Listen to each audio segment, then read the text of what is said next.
start the recording now, so I don't forget to record it, and then we'll send this off to Brian Howard, and he'll break it down for us. And let me see. Got Joda Cornell coming in. I got it. You got him. All right. Can you see the screen, guys? Not yet. Cannot. Let me make sure I'm not. Hold on one second. Let me make sure I'm not sharing.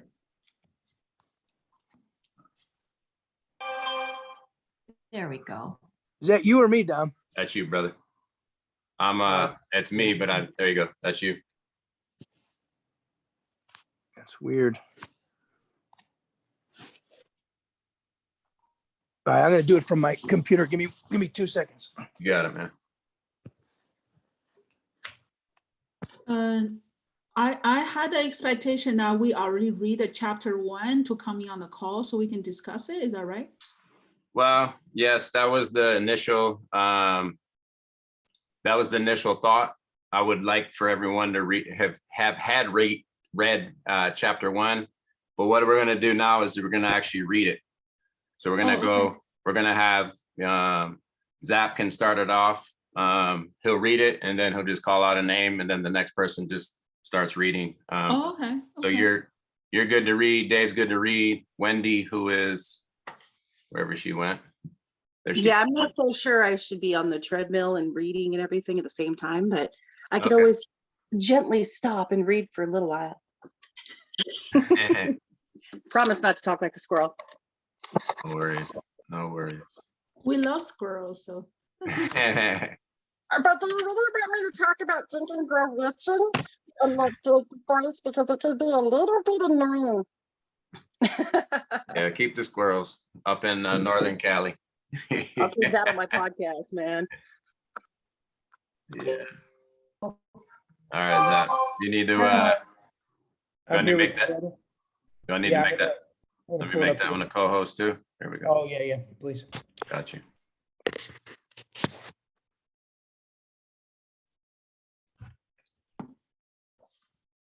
Oh.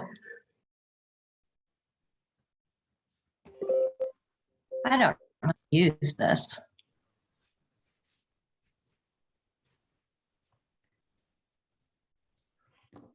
Pull it up, Dominic. I gotta pull it from the phone. Yeah, no worries. Did you? How did I get the telegram here? That's how it works. I got it. Anybody want to give me a quick tutorial how to make my camera work? You might have to log back out and log in if it's not showing in your bottom, like left hand of your corner of your phone. Or are you on a computer or a phone? Computer. Bottom left, it should say of the screen. It should say mute or stop video. Okay. You may have to log back out if you don't see the video settings. Let me see, Joan. I see your video. You see me? No, I'm saying on your on the participants, I see the video camera and the microphone. The video camera just shows off. Okay. Should be on the bottom left of your screen. There you are. There we are. Hi, everybody. Hello, hello. Thank you so much. Absolutely. All There right, it is, well, Dami. there you go. Oh, they're showing that. So what we're gonna do, Joan and anybody else that's on here that would like to read or doesn't mind reading as well, we're all gonna take a little bit apart, read a page or however long you want, then just, call out. I think Natasha, Dave, myself, Wendy, are all up for reading a little bit. So, and then I'd say for now, don't let anybody else in. Let's just get this thing started, and it's recording, and we'll start right here from the beginning. What do you think, Zap? Let's do it. I'll read the forward. Forward. Whatever your mind can conceive and believe it can achieve. Just so you guys know, the first version of this book said, whatever the mind of a man can conceive and believe it can achieve, but they realized that women have minds too. So they updated the book for the for women. That was really nice of them. American-born Napoleon Hill is considered to have influenced more people into success than any other person in history. He has been perhaps the most influential man in the area of personal success technique development, primarily through his classic book, Think and Grow Rich, which has helped millions of the people and has been important in the life of many successful people such as W. Clement Stone and Og Mandino. Napoleon Hill was born into poverty in 1883 in a one-room cabin on the Pound River in Wise County, Virginia. At the age of 10, his mother died, and 2 years later, his father remarried. He became a very rebellious boy, but grew up to be an incredible man. He began his writing career at 13 as a mountain reporter for small-town newspapers and went on to become America's most beloved motivational author. Fighting against all class of great disadvantages and pressures, he dedicated more than 25 years of his life to find the reasons by which so many people fail to achieve true financial success and happiness in their life. During this time, he achieved great success as an attorney and journalist. His early career as a reporter helped finance his way through law school. He was given an assignment to write a series of success stories of famous men, and his big break came when he was asked to interview steel magnate Andrew Carnegie. Mr. Carnegie commissioned Hill to interview over 500 millionaires to find a success formula that could be used by the average person. These included Thomas Edison, Alexander Graham Bell, Henry Ford, Elmer Gates, Charles Schwab, Theodore Roosevelt, William Wrigley Jr., and John Wanamaker. William Jennings Bryan, George Eastman, Woodrow Wilson, William H. Taft, John D. Rockefeller, F.W. Woolworth, Jennings Randolph, among many others. He became an advisor to Andrew Carnegie, and with the Carnegie's help, he formulated a philosophy of success, drawing on the thoughts and experiences of a multitude of rags to riches tycoons. It took Hill over 20 years to produce his book, a classic in the personal development field called Think and Grow Rich. This book sold over 7 million copies and has helped thousands achieve success. The secret to this success is very simple. I think that's the end of my time, but you'll have to read the book to find out. What is it? I will pass it over to you, Mr. Amigi. Right there at the top of the page. Yep. Yep. Got you. Napoleon Hill, away in November 1970. There you go. Along with a long and successful career writing, teaching, and lecturing about the principles of success. His work stands as the monument to individual achievement and the cornerstone of modern motivation. His book, Think and Grow Rich, is the all-time bestseller in the field. Perhaps no other success book has influenced more people than Napoleon Hill's classic, Think and Grow Rich. Since its introduction in 1937, millions of copies have been sold around the world. It still remains one of the top-selling books of its kind. Several years ago, I came across a biography of Hill on a PBS show, and it was an eye-opening adventure into the life of a man whose days were not the smooth sailing I thought always assumed they were. Napoleon struggled against a myriad of obstacles throughout his life, many of which were brought upon by some of the earlier choices he had made. I can't count the number of times he became broke and penniless following the highly successful venture gone sour. His personal life was as spotted as his financial life, and a recounting of all that could easily consume a full book. I would have thought that my discovery of his many flaws would cause me to lose respect for him and thus doubt of veracity of his teachings that have influenced me over the 20 years, but is quite the opposite. Having listened to the struggles of this human man has given me a whole new perspective on respect, even awe, of the incredible resilience and persistence that he displayed repeatedly against sometimes massive odds. I now understand that he didn't write about the theory of how to think and grow rich. He wrote from the experience, his numerous experiences and the experiences of America's most successful. While the casual observer would believe that this book is only about making money, those of us who have studied it for years know otherwise. It's about a better way of living. It's about a better way to live a rich life. And for that, I'm grateful that Napoleon Hill gave so much of himself in order that he might leave us with this incredible work. Right. How about Dave? Hey, Dave, Dom, can I jump in real quick? Just 100%, quickly? please. Yeah. Hi, everybody. First of all, I'm happy to meet all of you guys here. I know Dave and Dom, but I don't know the ladies on the screen. Nice to meet y'all. And I think there's 11 people listening in. Just real quickly, as I read this, because I've never read this this excerpt here by Opportunity Informer, but I got this book 19 years ago. Just a quick testimonial on this book and what it did for my life.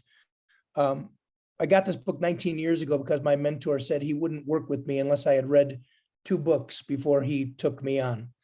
He said, the first book, he said, Michael, I want you to read before Sunday, and I want you to keep in mind it was Thursday.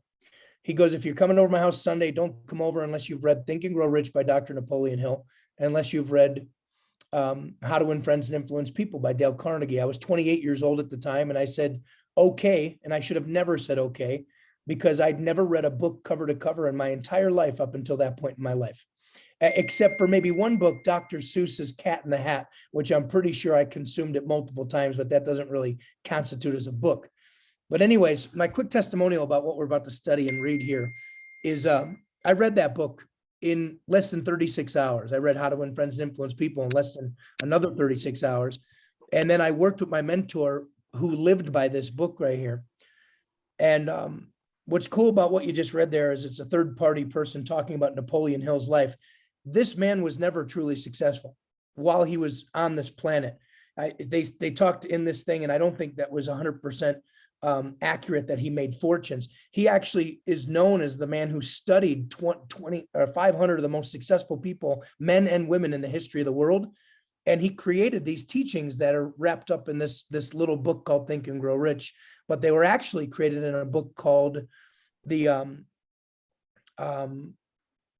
were 19 principles originally, not 12.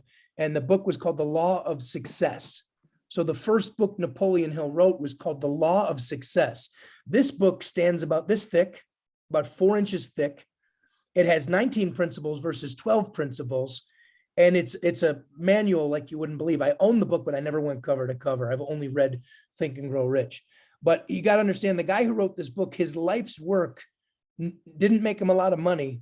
When he died is when his big book became famous, and he left behind basically a manual for people to be successful. And literally every multimillionaire that I know and every mentor that I've ever met before has quoted this book on several occasions. So I want to let you guys know, and this is certainly not to brag or boast because I'm not in the same position financially I once was, but within 3 years of reading this book and absorbing everything that's in the contents of this book, within 3 years, I made my first $1 million. Then my second and third came in right after that. So I definitely take credit for the hard work that I put into building a business back then. But if it weren't for the principles that are in this book, I could tell you right now, my chances of being successful in life are slim to none. This book really changed my life, and I don't say that lightly. So I just want to throw that in there. So this man who wrote this book studied 500 successful people, and he found out what they all had in common. And then he wrote a masterpiece of what it takes to be successful. So it's a pretty awesome book. Thanks, Tom, for letting me jump in. I don't want to take up a lot of time. No, absolutely, man. I mean, you you were one of the reasons I read this book, and I started reading this book many years back. And same as you, I never read a book cover to cover in my life. And this is one of the very first that, I shouldn't say, there's a couple, but not many. And not one that had all the life lessons as this one did outside of the Bible. But Dave, hit it, buddy. All right. Think and Grow Rich. Teaching for the first time the famous Andrew Carnegie formula for making money based upon the 13 proven steps to riches, organized through 25 years of research in collaboration with more than 500 distinguished men of great wealth who proved by their own achievements that this philosophy is practical. By Napoleon Hill, author of The Laws of Success, 1938. Am I able to scroll down, or do I need? Okay. Stop, guys. Cool. While this ebook is optimized, okay, yeah, that's cool. Copyright 1937. It's been around for a while. What do you want most? Is it money, fame, power, contentment, personality, peace of mind, happiness? The 13 steps to riches described in this book offer the shortest dependable philosophy of individual achievement ever presented for the benefit of the man or woman who is searching for a definite goal in life. Before beginning the book, you will profit greatly if you recognize the fact that the book was not written to entertain. You cannot digest the contents properly in a week or a month. After reading the book thoroughly, Dr. Miller Reese Hutchinson, nationally known consulting engineer and longtime associate of Thomas A. Edison, said, "This is not a novel. It is a textbook on individual achievement that came directly from the experiences of hundreds of America's most successful men. It should be studied, digested, and meditated upon. No more than one chapter should be read in a single night. The reader should underline the sentences which impress him the most. Later, he should go back to these marked lines and read them again. A real student will not merely read this book, he will absorb its contents and make them his own. This book should be adopted by all high schools, and no boy or girl should be permitted to graduate without having satisfactorily passed an examination on it. This philosophy will not take the place of the subjects taught in schools, but it will enable one to organize and apply the knowledge acquired and convert it into useful service and adequate compensation without waste of time." Dr. John R. Turner, Dean of the College of the City of New York, after having read the book, said, "The very best example of the soundness of this philosophy is your own son, Blair, whose dramatic story you have outlined in the chapter on desire." Dr. Turner had reference to the author's son, who, born without moral hearing capacity, not only avoided becoming deaf-mute, but actually converted his handicap into a priceless asset by applying the philosophy here described. After reading the story, starting on page 52, you will realize that you are about to come into possession of a philosophy which can be transmuted into material wealth or serve as readily to bring you peace of mind, understanding, spiritual harmony, and in some instances, as in the case of the author's son, it can help you master physical affliction. The author discovered, through personally analyzing hundreds of successful men, that all of them follow the habit of exchanging ideas through what is commonly called conferences. When they had problems to be solved, they sat down together and talked freely until they discovered, from their joint contribution of ideas, a plan that would serve their purpose. You who read this book will get most out of it by putting into practice the mastermind principle described in this book. This you can do, as others are doing so successfully, by forming a study club consisting of any desired number of people who are friendly and harmonious, like us. The club should have a meeting at regular periods, as often as once each week. The procedure should consist of reading one chapter of the book at each meeting, after which the contents of the chapter should be freely discussed by all members. Each member should make notes, putting down all ideas of his own, inspired by the discussion. Each member should carefully read and analyze each chapter several days prior to its open reading and joint discussion in the club. The reading at the club should be done by someone who reads well and understands how to put color and feeling into the lines. By following this plan, every reader will get from its pages not only the sum total of the best knowledge organized from the experiences of hundreds of successful men, but more important by far, he will tap new sources of knowledge in his own mind, as well as acquire knowledge of priceless value from every other person present. If you follow this plan persistently, you will be almost certain to uncover and appropriate the secret formula by which Andrew Carnegie acquired his huge fortune, as referred to in the author's introduction. Kick it over to Natasha. Sure. All right. Tributes to the author from the great American leaders. Think and Grow Rich was 25 years in the making. It is Napoleon Hill's newest book, based upon his famous law of success philosophy. His work and writings has been praised by great leaders in France, in finance, education, politics, government, Supreme Court of United States, Washington, D.C., Mr. Hill, I have now had the opportunity to finish reading your Law of Success textbook, and I wish to express my appreciation of the splendid work you have done in organizing this philosophy. I would be helpful if every politician in the country would assimilate and apply the 17 principles upon which your lessons are based. It contains some very fine material which every leader in every walk of life should understand.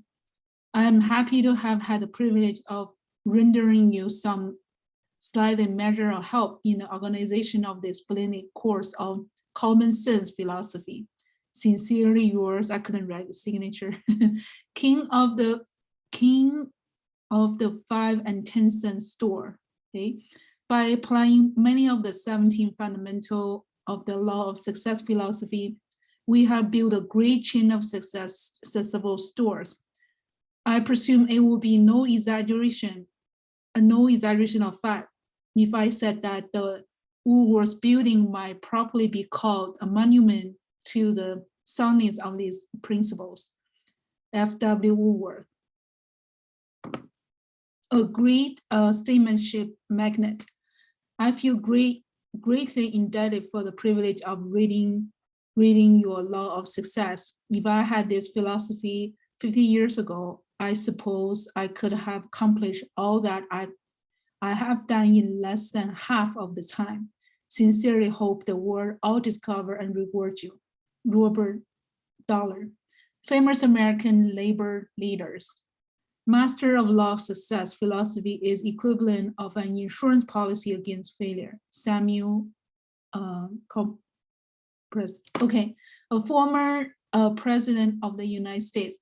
I may not congratulate you on your persistence. Any man who devote that much time, much of necessary making discovery of great value to others. I am deeply impressed by your interpretation of the mastermind principle, which you have so clearly described. And Woodrow Wilson, a merchant prince. I know that your 17 fundamentals of success are sound because I have been applying them in my business for more than 30 years. John Wanamaker, world's largest maker of cameras. I know that you are doing a work of good with your Law of Success. I would not care to set monetary value on this training because it brings you the sudden quality which cannot be measured by money alone. George Eastman. Last one, okay, I'll finish. A nationally known business chief. Whatever success I may have attained, I owe entirely to the application of your 17 fundamental principles of the Law of Success. I believe I have the honor of being your first student. Okay, I guess we'll pass the baton to someone else. Joan, would you like to read? Absolutely. Awesome, thank you. You're welcome. Publisher's Preface. This book contains the experience of more than 500 men of great wealth who began at scratch with nothing to give in return for riches except thoughts, ideas, and organized plans. Here you have the entire philosophy of money-making, just as it was organized from the actual achievements of the most successful men known to the American people during the past 50 years. It describes what to do, also how to do it. It presents complete instructions on how to sell your personal services. It provides you with a perfect system of self-analysis that will readily disclose what has been standing between you and the big money in the past. It describes the famous Andrew Carnegie formula of personal achievement by which he accumulated hundreds of millions of dollars for himself and made no fewer than a score of millionaires of men to whom he taught his secret. Perhaps you do not need all that is to be found in the book. No one of the 500 men for whose experience it was written did, but you may need one idea, plan, or suggestion to start you towards your goal. Somewhere in the book, you will find this needed stimulus. The book was inspired by Andrew Carnegie after he had made his millions and retired, It was written by a man to whom Carnegie disclosed the astounding secret of his riches, the same man whom the 50 wealthy men revealed the source of their riches. In this volume will be found the 13 principles of money-making essential to every person who accumulates sufficient money to guarantee financial independence. It is estimated that the research which went into the preparation before the book was written or could be written, research covering more than 25 years of continuous effort, could not be duplicated at the cost less than $100,000. Moreover, the knowledge contained in this book never can be duplicated at any cost, for the reason that more than half of the 500 men who supplied the information it brings have passed on. Riches cannot always be measured in money. Money and material things are essential for freedom of body and mind, but there are some who will feel that the greatest of all riches can be evaluated only in terms of lasting friendships, harmonious family relationships, sympathy and understanding between business associates, an introspective harmony which brings one peace of mind measurably only in spiritual values. All who read, understand, and apply this philosophy will be better prepared to attract and enjoy these higher estates, which always have been and always will be denied to all except those who are ready for them. Be prepared. Therefore, when you expose yourself to the influence of this philosophy, to experience a changed life, which may help you not only to negotiate your way through life with harmony and understanding, but also to prepare you for the accumulation of material riches in abundance. The publisher. Anybody want to jump in? I'm happy to continue. I can go. Okay, please. All right. In every chapter of this book, mention has been made of the money-making secret, which has made fortunes for more than 500 exceedingly wealthy men whom I have carefully analyzed over a long period of years. The secret was brought to my attention by Andrew Carnegie more than a quarter of a century ago. The canny, lovable old Scotsman carelessly tossed it into my mind when I was but a boy. Then he sat back in his chair with a merry twinkle in his eyes and watched carefully to see if I had brains enough to understand the full significance of what he had said to me. When he saw that I had grasped the idea, he asked if I would be willing to spend 20 years or more preparing myself to take it to the world, to men and women who, without the secret, might go through life as failures. I said I would, and with his cooperation, I kept my promise. This book contains the secret. After having been put to a practice test by thousands of people in almost every walk of life, it was Mr. One more time, how do you say his name? Carnegie. It's actually Carnegie. Thank you.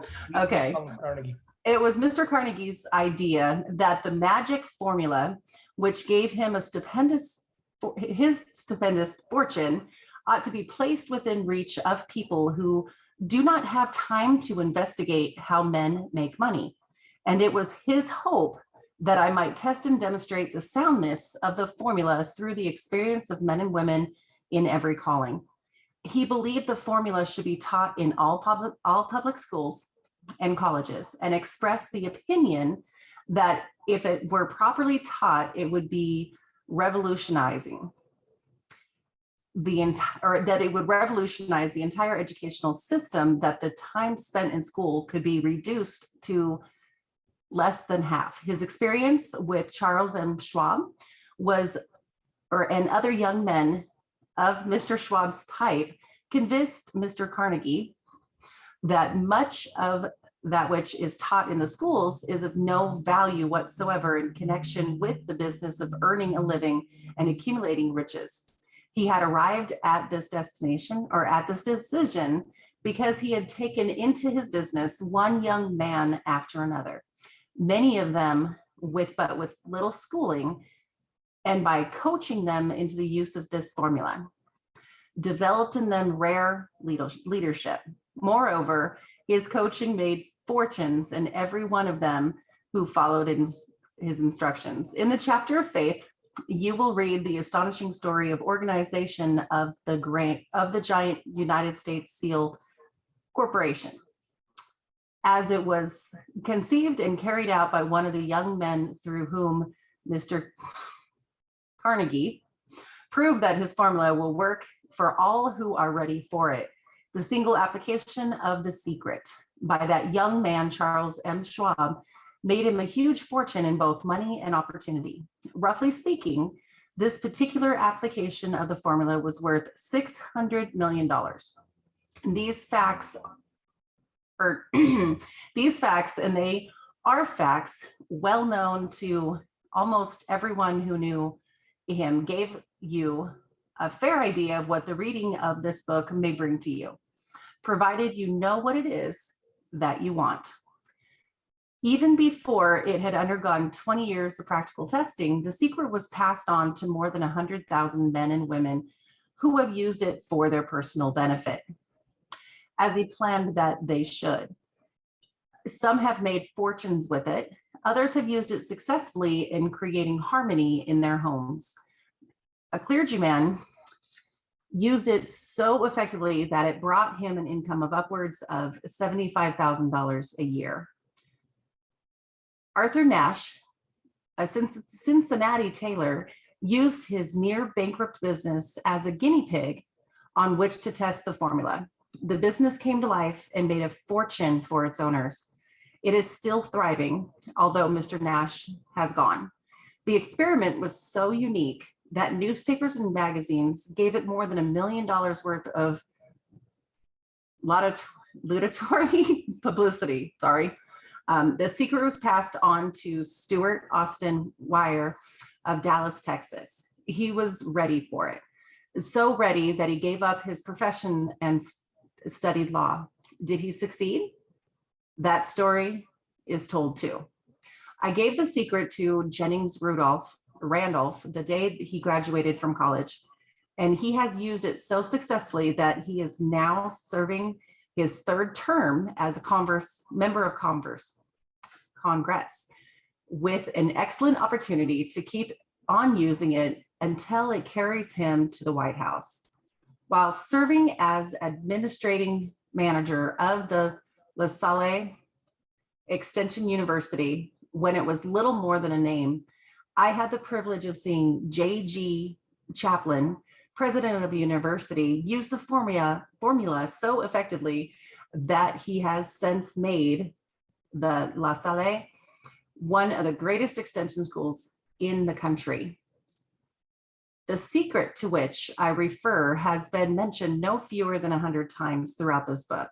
It has not been directly named, for it seems to work more successfully when it is merely uncovered and left in sight, where those who are ready and searching for it may pick it up. That is why Mr. Carnegie tossed it to me so quickly without giving me its specific name. If you are ready to put it to use, you will recognize the secret at least once in every chapter. I wish I might feel privileged to tell you how you will know if you're ready, but that would deprive you of much of the benefit you will receive much of the benefit you will receive when you make the discovery on your own. While this book was being written, my own son, who then was finishing the first year of the college work, picked up the manuscript of chapter 2, read it, and discovered the secret for himself. He used the information so effectively that he went directly into the responsible position at a beginning salary greater than the average man earns. His story has been briefly described in chapter 2. When you read it, perhaps you will dismiss any feelings you may have had at the beginning of this book. That is promising too much. And 2, if you have ever been discouraged, if you have had difficulties to surmount, which took the very soul out of you, if you have tried and failed, If you were ever handicapped by illness or physical affliction, this story of my son's discovery and use of the Carnegie formula may prove to be the oasis in the desert of lost hope, for which you may have been searching.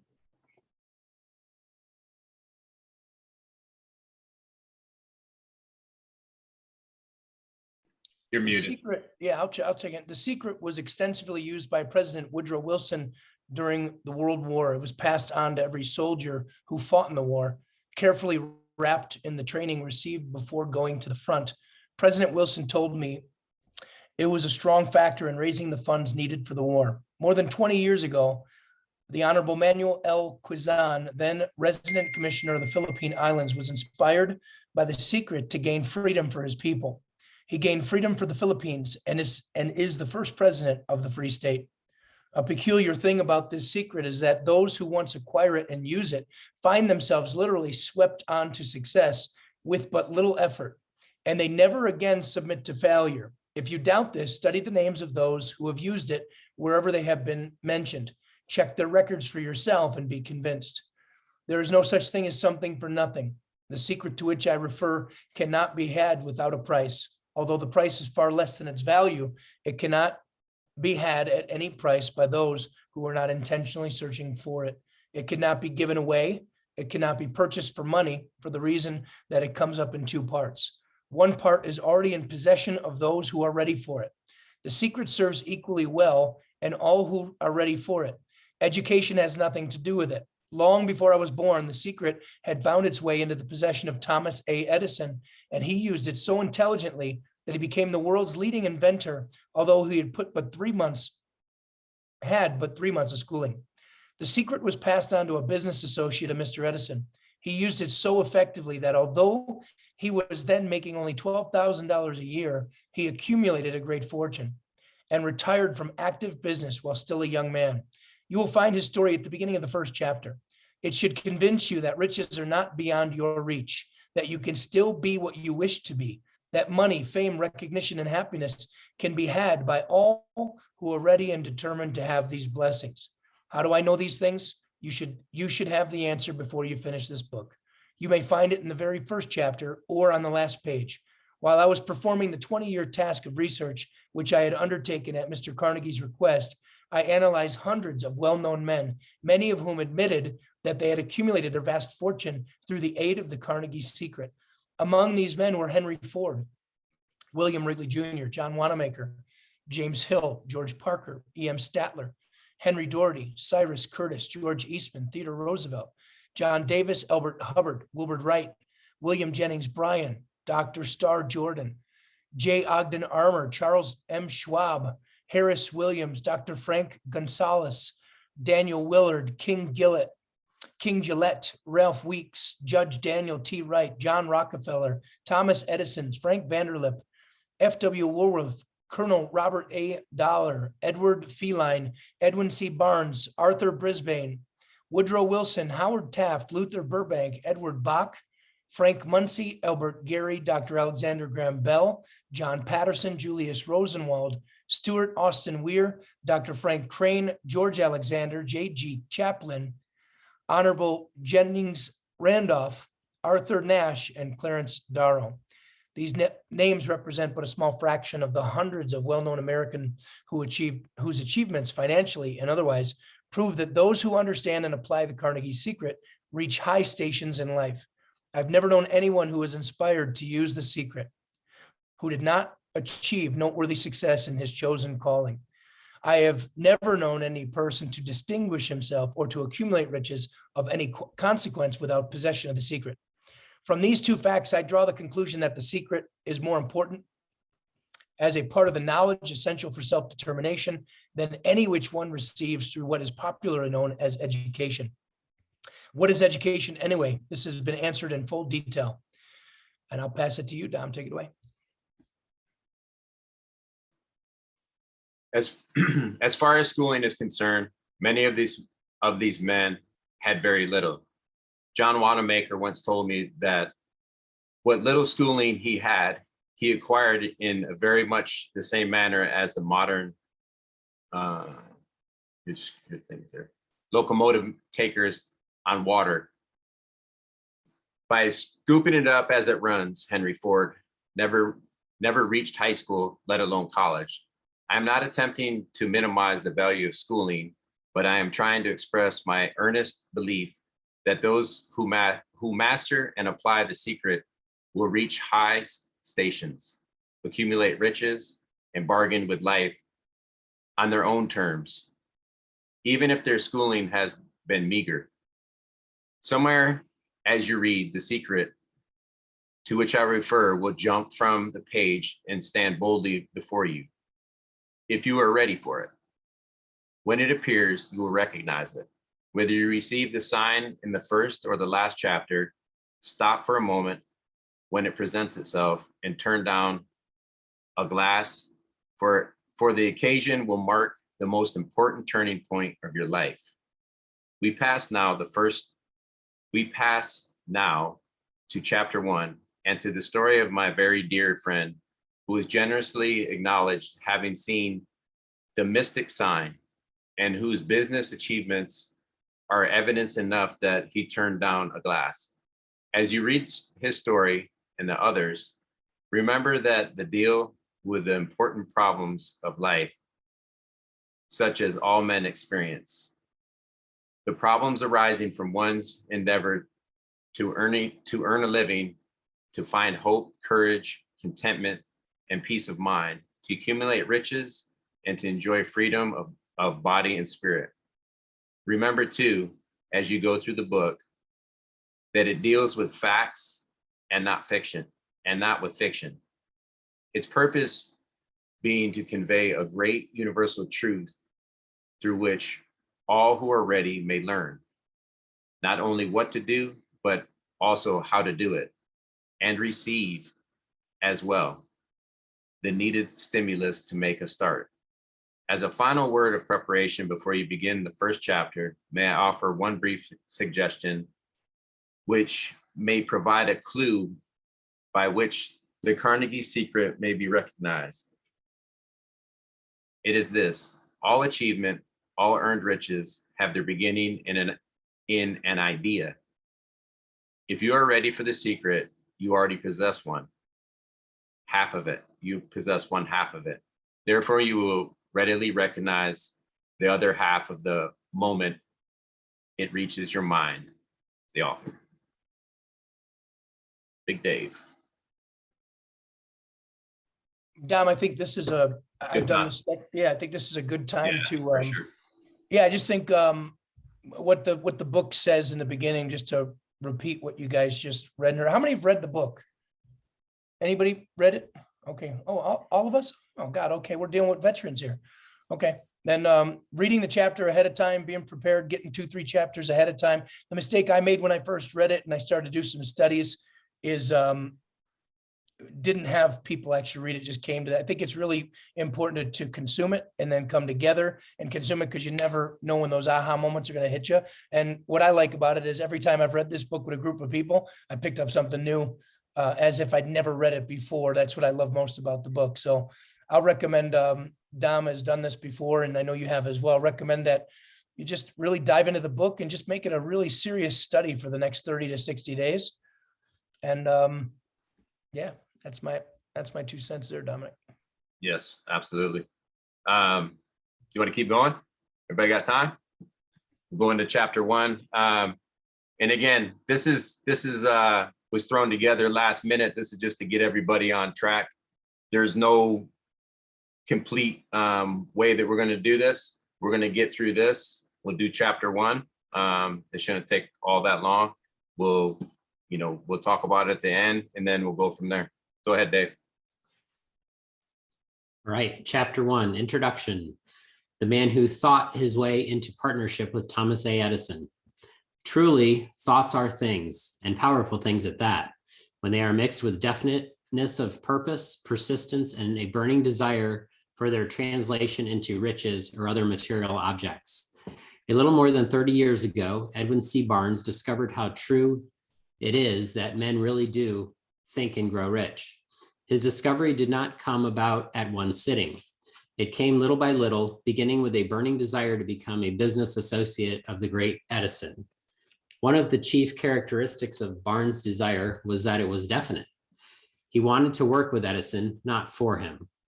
Observe carefully the description of how he went about translating his desire into reality, and you will have a better understanding of the 13 principles which lead to riches. When this desire or impulse of thought first flashed into his mind, he was in no position to act upon it. Two difficulties stood in his way. He did not know Mr. Edison, and he did not have enough money to pay his railroad fare to Orange, New Jersey. These difficulties were sufficient to have discouraged the majority of men making any attempt to carry out the desire. But his was no ordinary desire. He was determined to find a way to carry out his desire that he finally decided to travel by blind baggage rather than be defeated. To the uninitiated, this means that he went to East Orange on a freight train. He presented himself at Mr. Edison's laboratory and announced he had come to go into business with the inventor.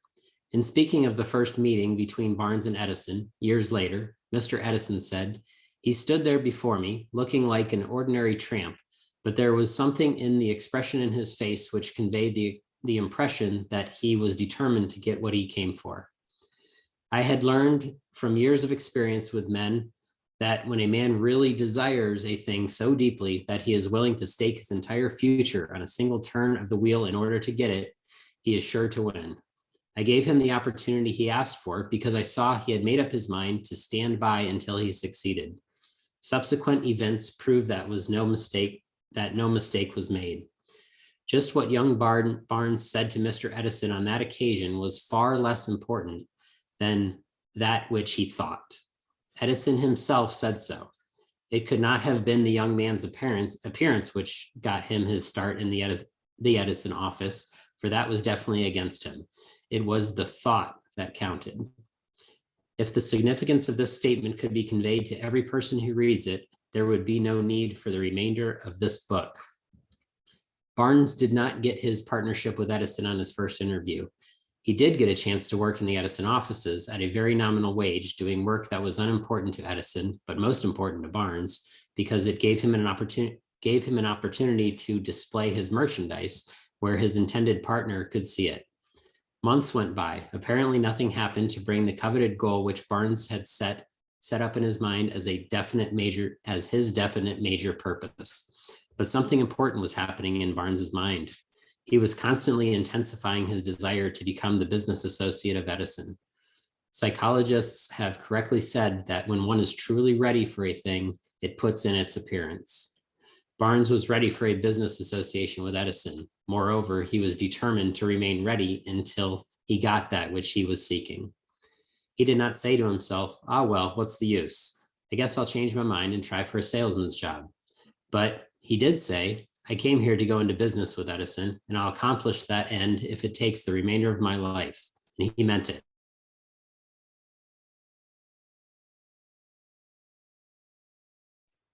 You there, brother? I think he froze up over there. What a different story men would have to tell if only they would adopt a definite purpose and stand by that purpose until it had time to become an all-consuming obsession.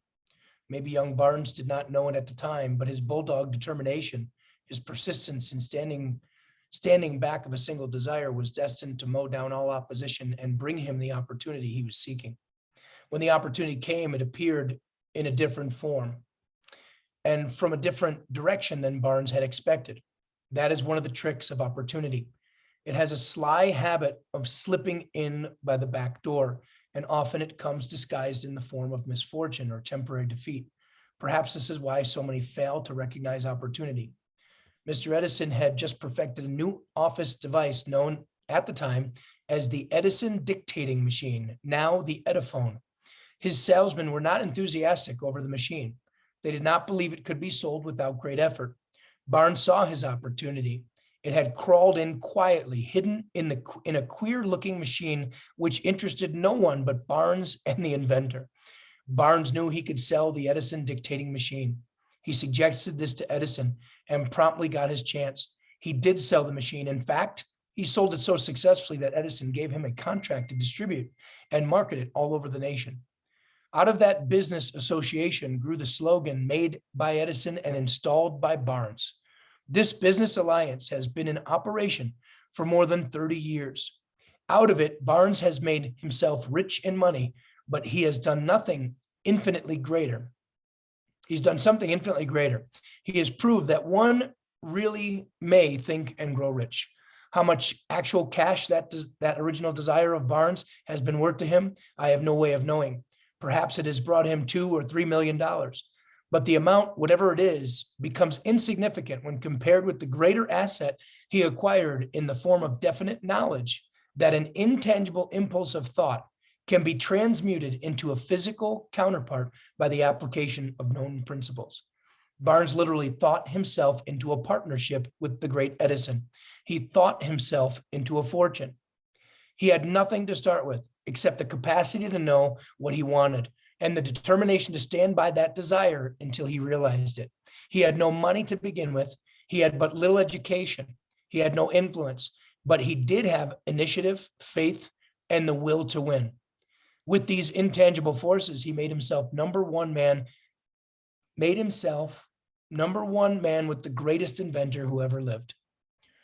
Now, let us look at a different situation and study a man who had plenty of tangible evidence of riches, but lost it because he stopped 3 feet short of the goal he was seeking. I'll throw it over to whoever's next. This is my favorite I story. have a meeting starting in about a few minutes, but it's half an hour. I'm not sure how long this meeting gonna last. I'm gonna jump back on after I done my one-on-one meeting with someone else. Yeah, I got about 30 more minutes here, so we'll just, you can come back. Okay. Dominic, are you perfect. recording this? I am. Oh, I don't see the record. I'm glad you got it recorded. Cool. It's recording. Yep. Yeah, this is one of my favorite stories, guys. I know. You want to read it or you want me to go? Or who wants to go? I'm on a little bit of a roll. Let me do I know you love this one. Yeah, I love this story. And then what's the woman's name with the green jacket and the white blouse? Can't see. Right below you. Oh, that's me, Joan. Joan. Hi, Joan. Hi, Joan. Hi. How are you? I just want to learn your names because what I'll do is when I'm done, I'll just pass it. Okay. Yeah, and I don't know why the names aren't showing up on here, Dominic. It's kind of weird. Do you guys see my name? Yes. I see it. What? Now Joan came up. Of course we do. All right, here we go. Here we go. One of the most common causes of failure is the habit of quitting when one is overtaken by temporary defeat. Every person is guilty of this mistake at one time or another. An uncle, R.U. Darby, was caught by the gold fever in the gold rush days and went west to dig and grow rich. He had never heard that more gold has been mined from the brains of men than has ever been taken from the earth. He staked a claim and went to work with pick and shovel. The going was hard, but his lust for gold was definite. Joan, take it away. After weeks of labor, he was rewarded by the discovery of the shining ore. He needed machinery to bring the ore to the surface. Quietly, he covered up the mine, retraced his footsteps to his home in Williamsburg, Maryland, told his relatives and a few neighbors of the strike. They got together money for the needed machinery, had it shipped. The uncle and Darby went back to work the mine. The first car of ore was mined and shipped to the smelter. The returns proved they had one of the richest mines in Colorado. A few more cars of that ore would clear the debts. Then would come the big killings in profits. Down went the drills. Up went the hopes of Darby and Uncle. And something happened. The vein of gold ore disappeared. They had come to the end of the rainbow and the pot of gold was no longer there. They drilled on desperately, trying to pick up the vein again, all to no avail. Finally, they decided to quit. They sold the machinery to a junk man for a few $100s and took the train back home. Some junkmen are dumb, but not this one. He called in the mining engineer to look at the mine and do a little calculating. The engineer advised that the project had failed because the owners were not familiar with fault lines. His calculations showed that the vein would be found just 3 feet from where the Darbys had stopped drilling. That is exactly where it was found. The junkman took millions of dollars in ore from the mine because he knew enough to seek expert counsel before giving up. Most of the money which went into the machinery was procured through the efforts of R.U. Darby, who was then a very young man. The money came from his relatives and neighbors because of their faith in him. He paid back every dollar of it, although he was years in doing so. Long afterward, Mr. Darby recouped his loss many times over when he made the discovery that desire can be transmuted into gold. The discovery came after he went into business of selling life insurance. Remembering that he lost a huge fortune because he stopped 3 feet from gold, Darby profited by the experience in his chosen work, by the simple method of saying to himself, I stopped 3 feet from gold, but I will never stop because men say no when I ask them to buy insurance. Darby is one of the small group of fewer than 50 men who sell more than $1 million in life insurance annually. He owns his stickability to the lessons he's learned from his quitability in the gold mining business. Before success comes into any man's life, he is sure to meet with much temporary defeat and perhaps some failure. When defeat overtakes a man, the easiest and most logical thing to do is to quit. That is exactly what the majority of men do. More than 500 of the most successful men this country has ever known told the author their greatest success came from just one step beyond the point of which defeat had overtaken them. Failure is the trickster when keen sense of irony and cunning. It takes great delight in tripping one when success is almost within reach. Somebody else? I can keep going.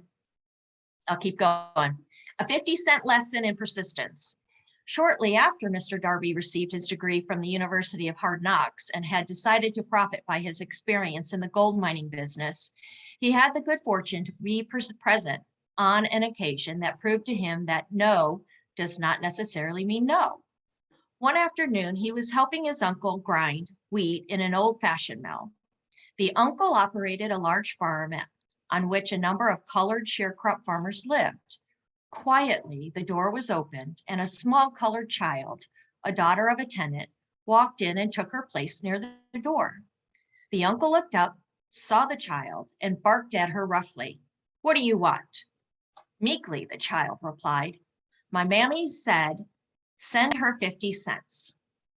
I'll not do it, the uncle retorted. Now you run on home. Yes, sir, the child replied, but she did not move. The uncle went ahead with his work, but busily engaged that he did not pay enough attention to the child to observe that she did not leave.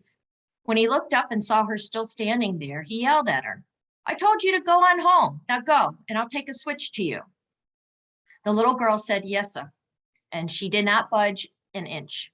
The uncle dropped a sack of grain he was about to pour into the mill hopper, picked up a barrel stave, and started toward the child with an expression on his face that indicated trouble. Darby held his breath. He was certain he was about to witness a murder. He knew his uncle had a fierce temper. He knew that colored children were not supposed to defy white people in that part of the country. When the uncle reached the spot where the child was standing, she quickly stepped forward one step, looked up into his eyes, and screamed at the top of her shrill voice, my mammy's got to have that 50 cents. The uncle stopped, looked at her for a minute, then slowly laid the barrel stave on the floor, put his hand in his pocket and took out a $50 and gave it to her. The child took the money and slowly backed toward the door, never taking her eyes off the man whom she had just conquered. After she had gone, the uncle sat down on a box and looked out at the window and into space for more than 10 minutes. He was pondering with awe over the whipping that he had just taken. Mr. Darby, too, was doing some thinking. That was the first time in all his experience that he had seen a colored child deliberately master an adult white person. How did she do it? What happened to his uncle that caused him to lose his fierceness and become as docile as a lamb? What strange power did this child use that made her master over her superior? These and other similar questions flashed into Darby's mind, but he did not find the answer until years later, when he told me the story. Strangely, the story of the unusual experience was told to the author in an old mill, on the very spot where the uncle took his whipping. Strangely, too, I had devoted nearly a quarter of a century to the study of the power which enabled an ignorant, illiterate colored child to conquer an intelligent man. As we stood there in the musty old mill, Mr. Darby repeated the story of the unusual conquest and finished by asking, "What can you make of it? What strange power did that child use that so completely whipped my uncle?" To answer to his question will be found in the principles described in this book. The answer is full and complete. It contains details and instructions sufficient to enable anyone to understand and apply the same force which the little child accidentally stumbled upon. Keep your mind alert, and you will observe exactly what strange power came to the rescue of the child. You will catch a glimpse of this power in the next chapter. Somewhere in the book, you will find an idea that will quicken your receptive powers and place at your command, for your own benefit, this same irresistible power. The awareness of this power may come to you in the first chapter, or it may flash into your mind in some subsequent chapter. It may come in the form of a single idea, or it may come in the nature of a plan or a purpose. Again, it may cause you to go back into your past experiences of failure or defeat and bring to the surface some lesson by which you can regain all that you lost through defeat. After I had described to Mr. Darby the power of unwittingly used by the little colored child, he quickly retraced his 30 years of experience as a life insurance salesman and frankly acknowledged that his success in the field was due, in no small degree, to the lesson he had learned from the child. Mr. Darby pointed out every time a prospect tried to bow me out without buying, I saw the child standing there in the old mill, her big eyes glaring in defiance, and I said to myself, I've got to make this sale. The better portion of all sales I have made were made after people had said no. He recalled, too, his mistake in having stopped only 3 feet from gold. But, he said, that experience was a blessing in disguise. It taught me to keep on going no matter how hard the going may be. A lesson I needed to learn before I can succeed in anything. Take it away, somebody. I got you.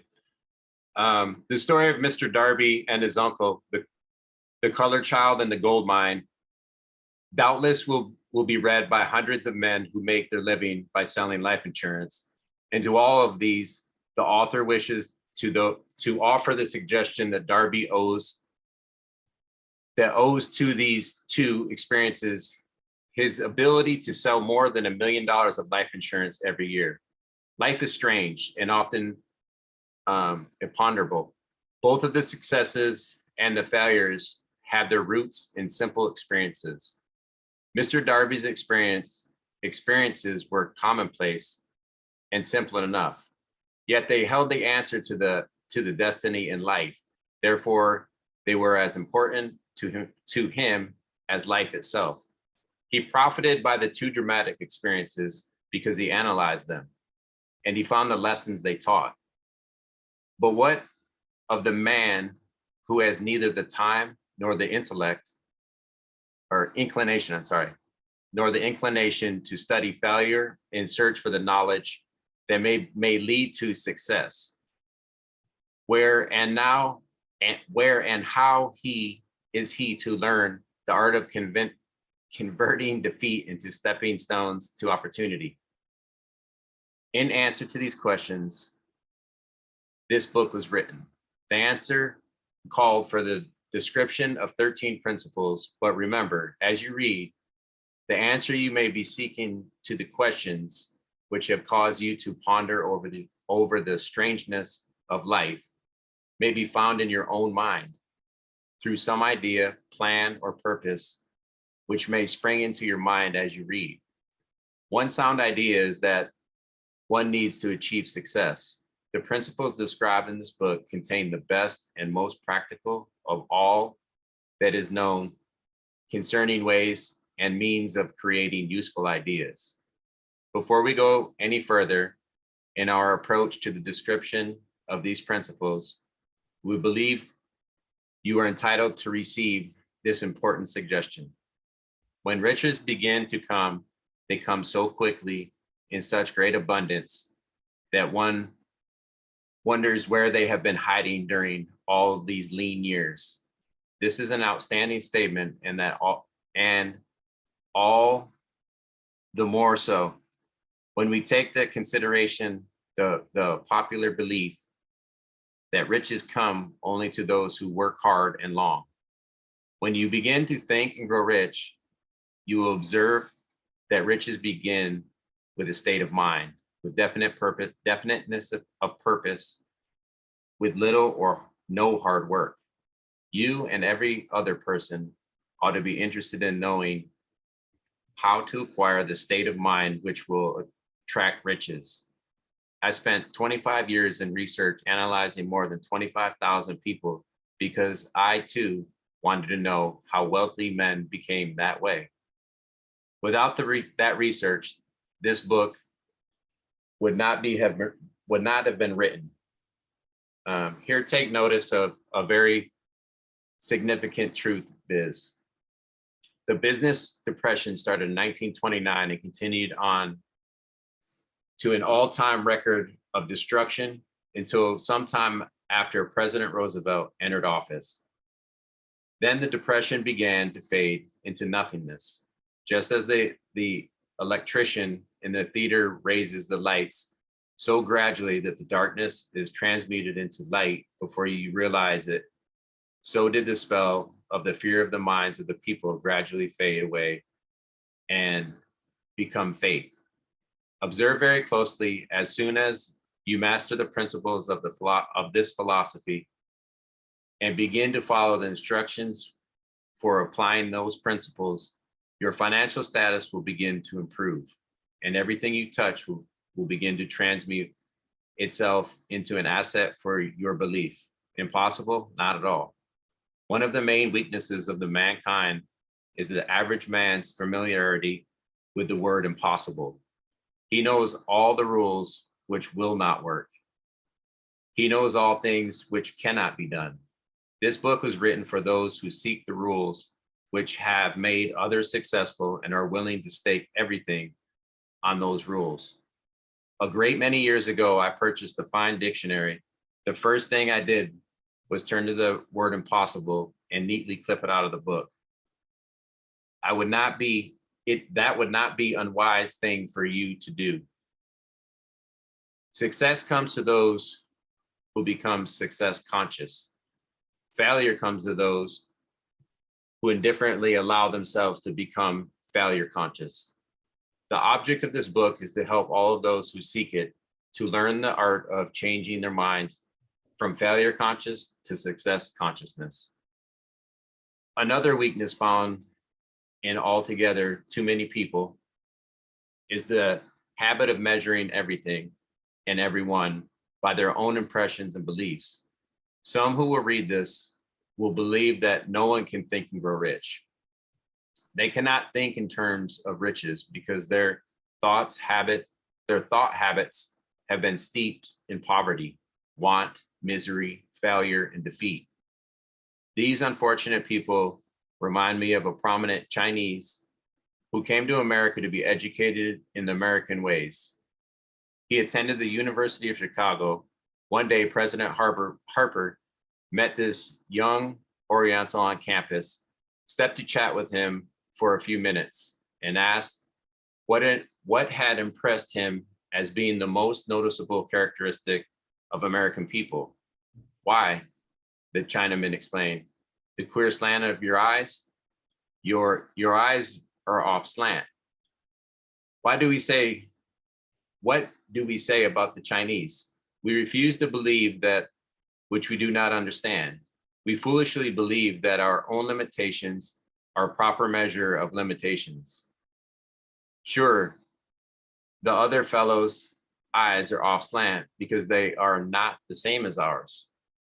Millions of people look at the achievements of Henry Ford after he arrived and envy him because of his good fortune or luck or genius or whatever it is that they credit for Ford's fortune. Perhaps one person in 100,000 knows the secret of Ford's success. And those who do know are so modest or too reluctant to speak of it because of its simplicity. A single transaction will illustrate the secret perfectly. A few years back, Ford decided to produce his now famous V8 motor. He chose to build an engine with an entire 8-cylinder cast in one block and introduced his engineers to the product he designed for the engine.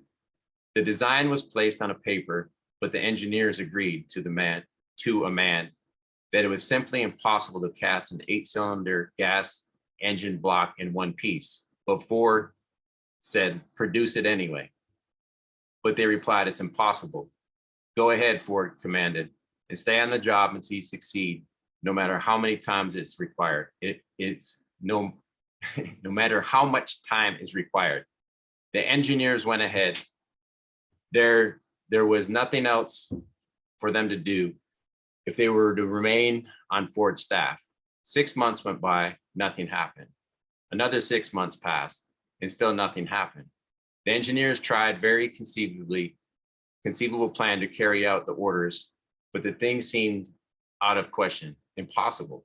At the end of the year, Ford checked with his engineers, and again, they informed him that they have found no way to carry out his orders. Go right ahead, said Ford. I want it, and I'll have it. They went ahead, and then, as if by a stroke of magic, the secret was discovered. The Ford determination had won once more. Go ahead, Dave. I can read it if you guys want to break. Yeah, go ahead. Okay, me, right? Yeah, go ahead, Natasha, then Dave will go. Okay, so this story may not be described with many accuracy, but the sum and substance is of it correct. Deduct from it, you who wish to think and grow rich. The secret of force for meanings, if you can, you will not have to look very far. Henry Ford is a success because he understands and applies the principle of success. One of these is desire, knowing what one wants. Remember this Ford story as you read and pick up the line in which the secret of this stupendous achievement have been described. If you can do this, if you can lay your finger on a particular group of principles which made Henry Ford rich, you can equal his achievement in almost any calling for which you are suited. You are the master of your fate, the captain of your soul, because when Henry wrote the prophecy line, I'm the master of my fate, I'm the captain of my soul, he should have informed us that we are the master of our fate, the captain of our soul, because we have the power to control our thoughts. He should have told us the ether in which this little earth flows, in which we move and have our beings, is form of energy moving at an inconceivable high rate of vibration, and that the ether is filled with a form of universal power which adapts itself to the nature of the thoughts we hold in our mind and influences us in natural ways to transmute our thought into physical equivalent. If the poet has told us this great truth, we would know why. It is that we are the master of our fate, the captain of our soul. No attempt to discriminate between destructive thoughts and constructive thoughts, that it will urge us to translate into physical reality thoughts of poverty just as quickly as it will influence us upon thoughts of riches. He should have told us too that our brain become magnetized with dominating thoughts which we hold in our mind, and by means which no man is familiar. These magnets attract to us forces, the people, the circumstance of life, which harmonize with the nature of our dominating thoughts. It should have told us That force can accumulate riches in great abundance. We must magnetize our mind with intense desire for riches, that we must become money conscious until the desire for money drive us to create definite plan for acquiring it. But being a poet and not a philosopher, Henley contented himself by stating a great truth in poetic form, leaving those who follow him interrupted the philosophical meaning of his line. Little by little, the truth has unfolded itself until now appears certain that the principle described in this book hold the secret of mastery over our economic fate. We are now ready to examine the first of these principles. Maintain a spirit of open-mindedness and remember as you read, we are the invention of no one man. And the principle were gathered from the life experience more than 5,000 men who actually accumulate riches in huge amount.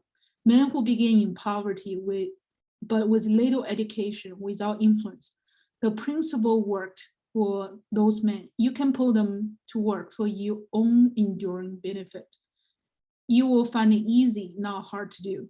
Before you read the next chapter, I want you to know that it conveys factual information which might easily change your entire financial destiny, as it has so definitely brought changes as stupendous a proportion of two people described. I want you to know also that the relationship between these two men and myself is such that I could have taken no liberty with the fact, even if I had wished to do so. One of them has been my closest personal friend for almost 25 years. The other is my own son. The unusual success of those two men, success which they generously accredit to the principle described in the next chapter, more than justify this personal preference as a means of emphasizing the far-flung power of this principle. Almost 15 years ago, I delivered the common sermon address at Salem College, Salem, West Virginia. I emphasize the principle described in the next chapter with so much intensity that one of the members of the graduate class is definitely appropriate it and make it a part of his own philosophy. The young man is now a member of Congress and an important factor in the present administration. Just before this book went to the publisher, he wrote me a letter in which he so clearly stated his opinion of the principle outlined in the next chapter that I have chosen to publish. This letter, as an introduction to that chapter, it gives you an idea of the reward to come. Okay. So I can continue reading, or if someone wants to take over, either way I'm fine. Go ahead, Dave. Sure. My dear Napoleon, my service as a member of Congress have been giving me an insight into the problems of men and women. I am writing to offer a suggestion which may become helpful to thousands of worthy people. With apologies, I must state that the suggestion, if acted upon, will mean several years of labor and responsibility for you, but I am enheartened to make the suggestion because I know your great love for rendering useful service. In 1922, you delivered the commencement address at Salem College when I was a member of the graduating class. In that address, you planted in my mind an idea which has been responsible for the opportunity I now have to serve people of my state and will be responsible in a very large measure for whatever success I may have in the future. The suggestion I have in mind is that you put into a book the sum and substance of the address you delivered at Salem College. And in that way, give the people of America an opportunity to profit by your many years of experience and association with the men who, by their greatness, have made America the richest nation on earth. I recall, as though it were yesterday, the marvelous description you gave of the method by which Henry Ford, with but little schooling, without a dollar and no influential friends, rose to great heights. I made up my mind then, even before you had finished your speech, that I would make a place for myself, no matter how many difficulties I had to surmount. Thousands of young people will finish their schooling this year and within the next few years. Every one of them will be seeking just such a message of practical encouragement as the one I received from you.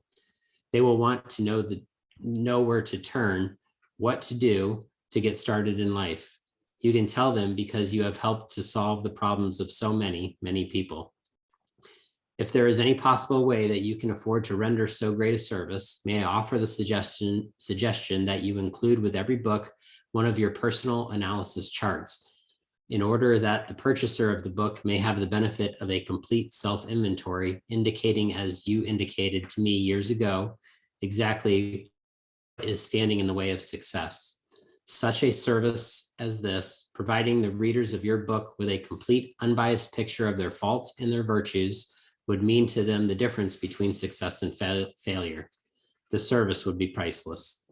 Millions of people are now facing the problem of staging a comeback because of the depression. And I speak from personal experience when I say, I know these earnest people would welcome the opportunity to tell you their problems and to receive your suggestions for the solution.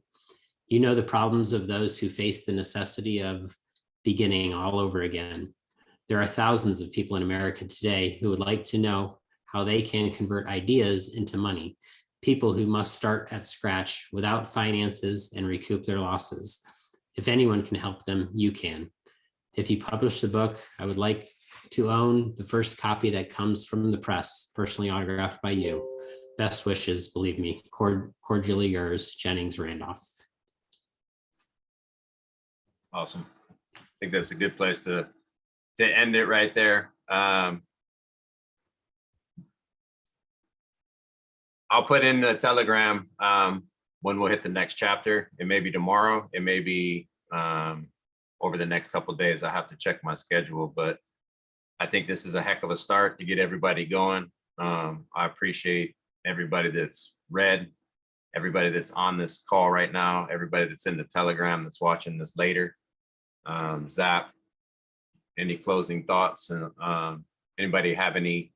We can do takeaways. I can leave this open to you. You guys can stay on here. I just have to run to go to another appointment here shortly, but I have a question. Sorry. I haven't had a chance to actually focus on reading in so long. I see squirrels in multitudes, you know that. And between the customers coming in and the dog acting up and everything, it's like being able to hear other people read it aloud versus the same tone of the audibles has just been amazing, especially since I know several of you. So it's like I could actually visualize the book and what's going through, and to know that I have like accountability aspect of like being on here live.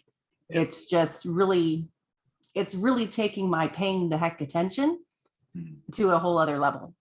And so thank you very much, Dom. I love it. Thank you, Wendy. I love it. I'm second to what Wendy said, because I also, Michael said about the 17 law of success. And also I've been listening that over again.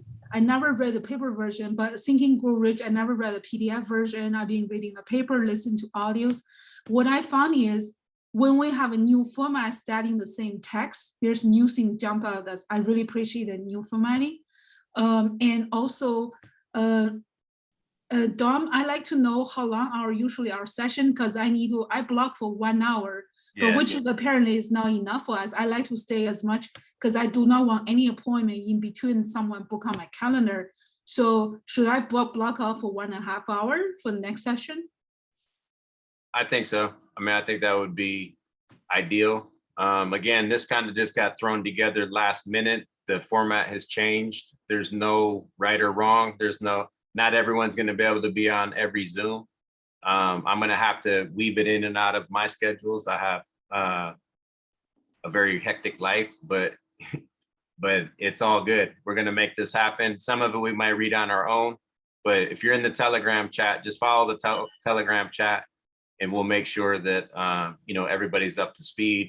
If anybody wants to hop on, a quick Zoom at some point, it might just be spur of the moment type stuff.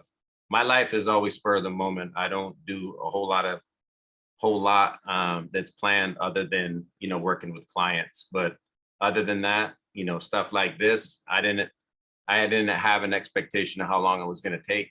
I wanted just to get through. I wanted to get people on here to meet. I wanted some community and bring back some, you know, some belly to belly as much as we can. You know, Christina down in Florida, it's so nice to see you. I haven't seen you in a long time. Wendy, I haven't seen, you know. Anyway, it's just, again, I'm all about family. I'm all about, as far as this family, not just my family, but family within this. I'm all about community and connecting people. And for you guys all connecting on here, because not everybody's from my same communities. I have people from different organizations, different groups, from my Facebook, all in this. You know, again, I didn't expect 31 people or 32 people to be in this chat. I just thought it'd be a handful of people, but it's again, it's all about, if you take one thing from this, you won, I won, we all won. If you heard something new that you didn't know before, or if you heard it a different way, like you said, hearing someone else read it, hear the intonations of somebody else reading it versus the monotony of, you know, an author reading it. And it all depends on the author, you know, what you take from that person. And to have someone like, you know, my brother Zap on here, who's been at this for 19 years, diving deep into this, you know, into this book, and he gets something new from it every single time. What makes you or I or whoever who's only read it 6 or 7 times or 8 times, I don't even know anymore how many times I've read it, but it's the diving in, and it's the next chapter where I really believe that, you know, it really takes off to where you have to put, you know, pen to paper and really write out and draw out your journey, what you want out of this. You know, I can guarantee every one of us has a different list of, you know, financial, you know, numbers that we want to hit in this next, however long that you put on there. I don't know. It may be month, week, year, over the next 6 years. I don't know. That all depends on who you are and what you write down and what your, you know, what your dreams and aspirations are, and how big and how large you can think. Because I can tell you right now, by being around big thinkers, it's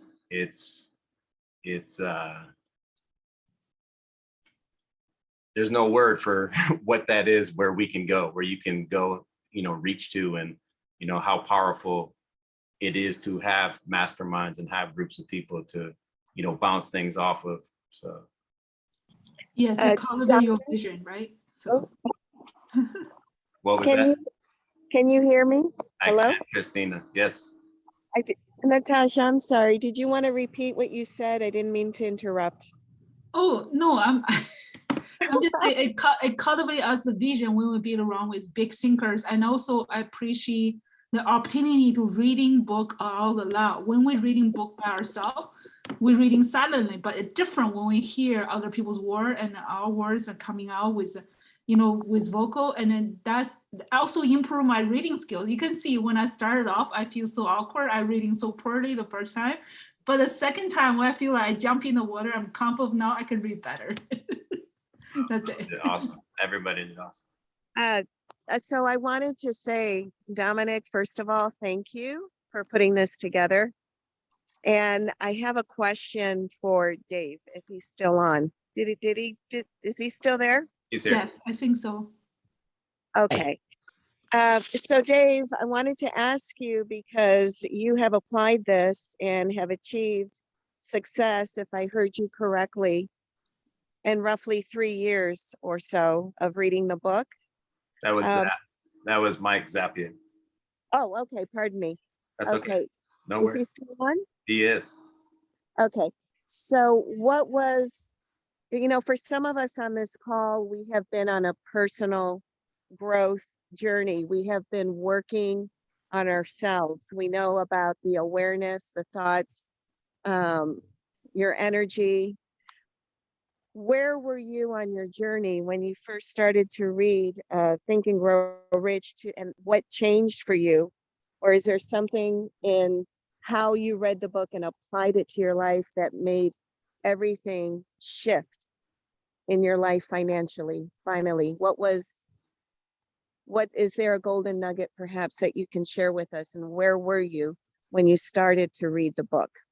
Yeah, there's definitely a golden nugget. First of all, I was really lucky, Christina, because the man who asked me to read the book mentored me for about 5 or 6 years right after I read the book. So my mentor's name is Richard Call. He made over $100 million in the network marketing profession. He's one of the true legends in free enterprise.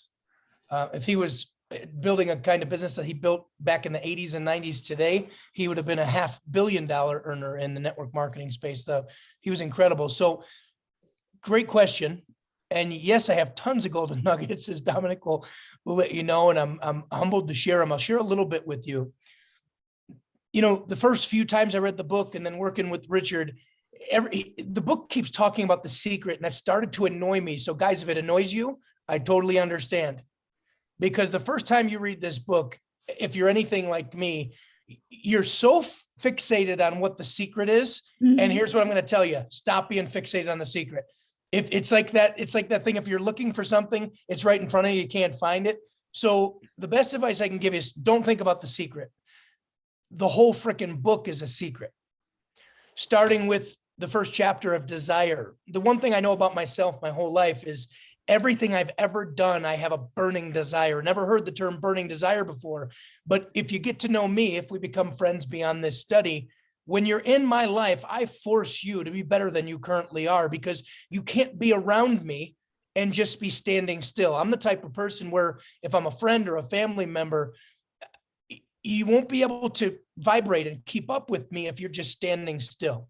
Perfect example. A lot of my friends from back home, where Dominic and I grew up back in New York, a lot of my friends are unmotivated, not disciplined. They're happy with their 9 to 5, getting paid an hourly wage and coming home to their family and turning on the TV and watching American Idol or watching the football game and doing the same thing over and over again. Now, I will say this, there's nothing wrong with that person. I happen to love a lot of those people. And I just realized that I'm wired a little bit differently, and I'm wired to constantly grow and change and be better and be stronger and faster and bigger and smarter. Otherwise, to me, what the heck are we doing here? What are we doing here if the object is not to gain wisdom, if the object is not to be more, do more, give back more, and ultimately have more? Because let's face it, we want certain things. I'm not a materialistic person. To kind of bounce around and ask you and answer your question, Christina, because I love the fact that you asked it, and I'm honored and humbled that you'd ask me. Belief is the number one thing that anybody can possess in this world. Belief. You know, you take the person, years ago, somebody asked me a question. I'm just a regular guy from Buffalo, New York, that never really succeeded in life until I finally picked up the book Think and Grow Rich, get mentored by a man who was a monster in business. And then within 24 months, I made $1 million. I couldn't believe it. My hands were shaking when I used to look at my checks that were coming in the mailbox. I broke $100,000 a month in my 12th month of building a business. And I'm not saying any of this to brag to any of you. First of all, I hang out with people. If you tell them you made $100,000 a month, they go, that's it. So, but I know what it is to be around regular people that work regular jobs. Most people don't make $100,000 a year. Here I was making over $100,000 a month. And it was because of the principles that my mentor taught me, that he learned through years of studying the book Think and Grow Rich. But desire, I've always had just this. Dom and I played football together. I was a punter and a wide receiver. He was a punter and a quarterback. We both kicked the football together. That was our bond back then. And he used to throw the ball to me. So we had a great relationship. But on that practice field, I had to be the best. In that weight room, I had to work the hardest. It didn't mean I was the most talented, because I don't think I ever was or ever will be. But it meant I was willing to make up in numbers what most people, what I lacked in skill. I was able to make up in work ethic. And what is work ethic? Work ethic is stemmed by desire. You want something bad enough, you have to have a desire, and then all of a sudden you're a person that has work ethic. So burning desire is one of the things that I've been teaching for years, that I just came to the table with it. Now, here's the challenge for a lot of people. Most people don't have a burning desire, Christina. I look around at most people and I say, you can do anything you put your mind to. But the question is, I look in your eyes, and not you, any of you individually here, but I look in most people's eyes and I say, you don't got it. You don't have it. You can't convince me you have it. You know why? Because if I saw it in your eyes, then I know you'd be working like a dog. And here's the truth. If you put in the overtime and you go what they call the extra mile in your job, your business, your career, your relationships, guess what? You're going to have successful job, career, business, relationships. Most people don't have that deep down burn that says, oh, I just got to be the best. I got to have more. And it's not an arrogance thing. I get a little disturbed. People like, God, you're such an arrogant person. I've heard that many times. Oh, I'm not arrogant. I just have a wicked burning desire because I'm sick and tired of being where I currently am. And I want to go somewhere else. So burning desire, belief. If you absolutely believe in yourself, the business you're involved with, maybe some of you that are here today have a job. And I will tell you, so long as you work for other people, all you will do is make other people richer and richer and richer. If you don't put yourself in a situation where you have a chance where there's no ceiling on how much you can earn and you control your own financial future, not dictated by what someone's willing to tell you what you're worth. If you in that situation, then do yourself a favor, get out of that situation as soon as you can. Work that job as long as you have to until you can do what you want to do. I mean, in the past 48, 72 hours, I just invented a game. I'm a game inventor that invented a game 13 years ago. And a few nights ago, my brain just started hitting on all cylinders. I just invented a game. I shared it with some people like, man, that game's incredible. This one idea that I just had 72 hours ago could become a multi-million-dollar idea. As if I need any more ideas. If you get to know me, I've got a ton of them. But burning desire, definite major purpose. Definite major purpose. You have to know what you wake up for every day. Definite major purpose means you got to ask yourself, what the heck am I doing here? Am I here just to exist, just to have a job, just to have a family? No, it's got to be something bigger than that. Because I always think about Hold your thoughts. One second. I got to run. I got to go train a client, but I'm going to keep this on. I'm going to keep it recording. You guys stay as long as you want or need. I appreciate every one of you. Zap, I love you. There's all you guys. I love you all on here. Yeah, I'll wrap it up too quick. Just make me the host, Don, and then when I leave it, I'll kill the recording for you. You got it. Bye, Dom. Thank you. Of course. So one last thing for you, Christina, and guys, thanks for giving me the floor here because this helps me. I'm at a point right now where I've made millions, I've spent millions, and I'm on the way to make another fortune again, and it feels good. It feels good because I know I did it once, which means guess what? You could do it again. All you got to do is apply the principles in your life one time to be successful, and nothing changes. It's the same principles. But for me, when I learned the principle of definite major purpose in this book, and in my industry, we call it a why. Like, why are you here? What are you doing this for? When I learned definite major purpose, it hit me like a ton of bricks of what I'm really here for.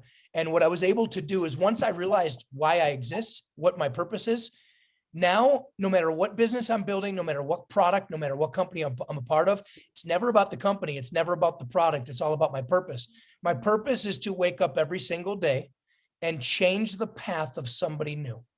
And I call myself a path changer. The book I wrote, which if you read my book, it's very much like Think and Grow Rich. In my words, it's called Path Changer. And Path Changer is what happened to me when somebody introduced me to this crazy world of personal growth. And I started to realize I'm here to just make a difference in other people's lives. So no matter what product or what I'm selling, it's never about that. If I know that this product can help change your life, not just physically, but the business opportunity around it can change your life. Now that's my purpose. So I never tie what I do to what I do. I tie it to who I am, and who I am as a path changer. And for me, that just works for me. Now, every day, my focus is on other people and how can I make a positive, intentional, and radical difference and change in your life? And that's what I call the definition. Can I ask a follow-up question? Yeah. Can you walk us through how did you discover your purpose? Because right now I'm in the process of discovering what's my true purpose, why I'm here on this planet, and how can I bring my gift and bring that fruit to benefit, the current generation I'm in, right? So. Because I'm having struggles to how to identify my purpose. Because I know there's more out there, and your message was 110% exactly everything you said that's out there in your message. I resonate with 110% what you just said. So I feel the same passion because I believe the purpose gonna give us a vision, the conviction gonna drive in the vision gonna give us the passion to be disciplined to working towards our purpose. So that's why the burning desire comes from the passion once you figure out your purpose and vision. So without vision, people won't be disciplined, won't have the work I said to go the extra mile to accomplish that because they have no sense of direction, right? So for me, I'm also driven by motivation. I'm also driven by personal growth and development, finding my best version of myself, be a person of value. So can you walk us through the process? Oh, just share your story. How did you discover the reason why, your purpose? Well, if everything I said just related to you and connected to you, yeah, 100%. then, and listen, the reason why the reason why this is a really hard thing to communicate, but I'm going to do my best here. You know what I realized? I realized that the day I kind of finally found my voice in this world, and the day I just said, I don't care what people think about me. This, if you're always worried about what people are thinking about you, and you're always, if that's what's in your mind, you're taking up extra space that needs to be focused on other things. I got to a point where I just said, you know what? I'm just going to be me. This is who I am. This is what I want to do. These are my goals. These are my dreams. And I started to go out there and just be myself with people. And then people started to resonate with me and my voice and what I was saying. So I've heard many, many times people say what you just said, Natasha, everything you just said, Mike. You know why? Because we're all the same. At the end of the day, even though we're very different looking, Natasha, we don't look like Christina. We might pass for relatives. We look a little bit more alike than me and Natasha, because Natasha is obviously from another part of the world than I am, and probably you are. But here's the thing: is what do we all want? At the end of the day, if you ask them, what do you want? You guys want peace of mind. You want, a lot of people talk about happiness, contentment. You want to be able to have a lifestyle where you can have some freedom to do some things that you want to do versus the things you have to do. And when I started to just go out there and share my story with people of who I was and where I wanted to go and what I was doing, it didn't matter what I was attached to as far as a vehicle. Like an idea or a business, those are just vehicles. Those get you from point A to point B. But what do people really resonate with? They resonate with the concept of, you know what, I want to help people. I want to serve people. So maybe, Natasha, as you're trying to figure out what your purpose is, I'll share with you mine. And if it resonates with you, then there's no plagiarism in this type of business. You can steal mine if you want to. My purpose is to be the best human being I could possibly be, and radically, intentionally, and positively make a shift or make a change in other people's lives. And it's a concept I call path changers. So once again, when I discovered that one day in front of a room of 200-300 people I was mentoring, it hit me like a ton of bricks. And I said, I'm a path changer. That's all I'm here to do. Now, the things that I was attaching my name to always had to be things that were ethical, morally sound, things like that. But when I woke up every day and I met people, I got very uncomfortable until it became comfortable. That's another key. A lot of times people are not willing to get uncomfortable, where I can walk out my front door right now and I can go meet 20 people and I'm not afraid to. You know what? I'm more afraid not to do it, because if I don't do it, then I'm not being true to myself. And the truth is, I want to change people's lives. So I put myself in businesses. I'm an author, a speaker, a mentor, a teacher, but I put myself around things that I love. And in those things that I love, there's a business opportunity attached to it where I can wake up and go out there and meet people and help change their path through a financial vehicle of some kind. You won't see me being involved with anything I don't believe in, because I don't know how to fake it. I'm not a phony. I couldn't even have a job right now because I couldn't represent something I don't like. Actually, Dave might laugh if he's watching. I am the vice president of sales for a company called Superdraft. I love sports, but I don't look at it like a job, because I get to change people's lives every single day. And I've got a business where there's no ceiling on how much money I can make. So anyways, this is a long-winded answer to a question you might not have wanted that many words to, but rack your brain to figure out what you're doing here on earth, and then wake up every single day and make sure you're doing just that. Michael, I just wanted to say that you were right on, spot on with everything you said. For myself, I'm speaking for myself, I resonated with all of it. And it's amazing. It just blows my mind how when you're at the right place in your life, the right questions to ask, and the right from the right person. So it was just spot on. Good. Thank you for that. And I'm going to run now. Thank you, everyone. I'm going to have to leave now, but thanks again. I appreciate it. Thanks Yeah, for the question, Christina. yeah, great question. And if you guys, we can, next time we're on here, we'll exchange numbers and stuff. And this is what I love to do. So if anybody wants to talk to me, I'm more than happy to help you go down whatever path you're trying to go down. Let's do it. You know what, Michael, I so resonate with your message. And when I think about, I would see everyone's like the seed with the potential to grow to be a tree, even a forest with more fruit come out the seed and more trees, more. So basically, it's kind of similar. When you say you are a path changer, I like to say myself being the lighthouse for people, right? In the dark ocean, guiding them to, they are already great, but they just need a little bit guidance towards their purpose. So I already have that kind of sense of, feel like that's my sense of responsibility, because I'm always motivated by personal growth, be the best version of myself, be my outstanding self.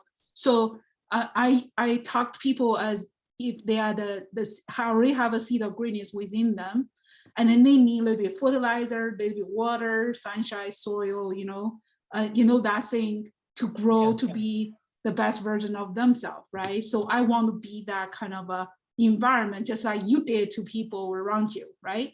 So I kind of feel like, many people on here, right, including you, I feel like we are kind of on a similar path, right, with the message you just talk about. So it just, I have not really particularly getting that voice and then talking more about that to people. But lately I start having conversation, even before our call right now, when I have one-on-one, I'm talking about those. My conversation is centered around those rather than just the vehicle, because the vehicle is just a tool serving the purpose, right? So yeah, you nailed it. And Natasha, when you are with people, the most important thing you can do for them is to listen to them, to find out where they are. The big mistake people make in business, if you're in network marketing, it sounds like you might be in sales or network marketing, like many people. The biggest mistake people make is they try and just sell or close or pitch, where my whole thing is, when I meet with a prospect, and I have a product and I have a company I'm a part of, but when I meet with you, I want to know who you are, but I want to know what you want out of life and where you currently are in life. And listen, it sounds cheesy to a lot of people. Hey, Michael, do you really do that? Oh yeah. Ask Dave Hewling. I met him the first day. When I met him, I want to find out where Dave's at in life. And here's what I do with people. And it's masterful. And listen, I won't take credit for this. I was mentored by a legend. He said, Michael, find out where people are in life first. Find out where a person is in life. Have them, more importantly, have them take a good look at their current situation in life first. And when a person has a chance to kind of look at their life and have someone like me or you ask them questions like, hey, Natasha, tell me more about you. What do you do? If you and I were meeting one-on-one, I'd sit with you. I'd want to meet in person. I know it's COVID-19. I don't give a care. I want to meet with people. I want to be with people. But when I'm with you, I'm going to say, tell me about you. And I want to know, number one, right now, if I want to work with you. So if I don't listen to you and I don't know who you are, how am I supposed to know if I like you enough to work with you? A lot of people miss that. They're like, oh, I want them to buy my product and join my business and be a part of what I'm doing. Oh, that's such the wrong attitude. Your attitude should feel more like an interview. It should be like, tell me about you. What are you all about? What success have you had in your past? What do you do for a living? Oh, how's your job? How long you've been working there? Hey, Natasha, 5 years from now, are you going to be happy if you're still in that same position with that job? No. And when I started talking to people like that, everything changed for me. Everything in my life changed. I wouldn't even get into the product presentation for 2 hours later. If we even talk, I might get to an end of meeting with you for 2 hours and you'd be like, it's great meeting with you. And I realized when I'm walking away, I didn't even tell them about the product or the company. And a lot of people say, Zappia, you're a failure. You just blew 2 hours. Oh, no, you don't know what I just did? I just planted a seed with that woman. She's going to go to bed tonight. All she's going to be doing is think about her life and how much she wants to make a change. And if I do a good job of not manipulation at all, no tactic here. No, if I do a good job of getting you to take a good look at where you are, then and only then will I introduce you to the business I'm doing. Because if you're not ready, then you're not going to be ready. It's as simple as that. So a little bit of a shift, a little bit of a change. But your lighthouse That's that. analogy is just like my path changer analogy. They're two different words. All you want to do is be a beacon of light for other people. That's all I want to be. You know, I'm going to see my son right now. He cried earlier at the grocery store, and it hurt me that he was crying. He wanted me to buy him a balloon doggy after I bought a couple $100 of groceries. I said, no, you don't get everything you want on Zio. He said, Daddy, I want. He started crying, and it hurt me to see him cry. And then, you know, his mother dropped me off and they went back to their house. And while I was on the Zoom, I couldn't stop thinking about my son and seeing his tears pour down his face. He was hurt earlier. And although I'm not giving my son everything he wants, because my parents didn't do that for me, I'm just letting you know that it matters to me that I text his mom, can I come over? I need to see my boy. I want to look in his eyes and I want to tell him, hey, I love you.